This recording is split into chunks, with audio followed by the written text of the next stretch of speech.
James 1:26 and 27. If anyone thinks he is religious and does not bridle his tongue but deceives his heart, this person's religion is worthless.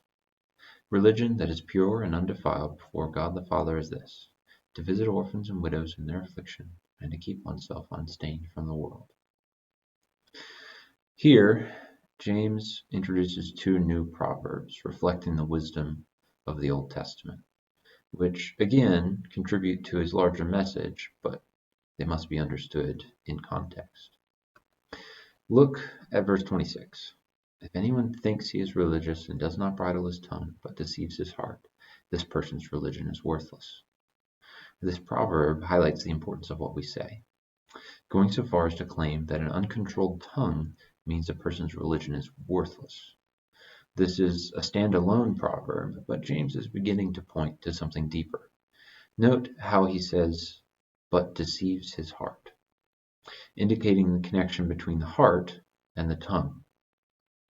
Jesus went so far as to say that what we say flows from our hearts. In Matthew 12:34 and 35, he says, out of the abundance of the heart, the mouth speaks. The good person out of his good treasure brings forth good, and the evil person out of his evil treasure brings forth evil. This is likely part of what inspired James to say what he did. We will see later how James further develops this idea, but for now, let's look at the last verse in this chapter.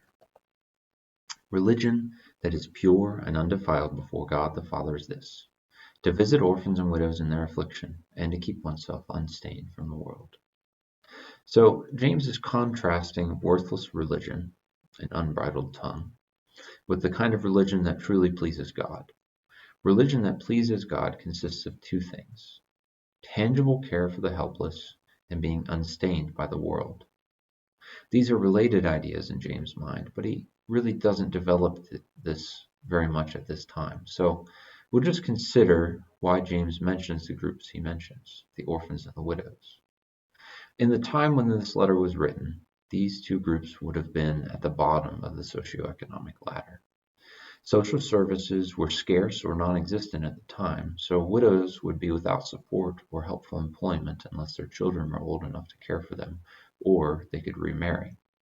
Orphans were even worse off, with no hope of care apart from the generosity of strangers or family who might take them in.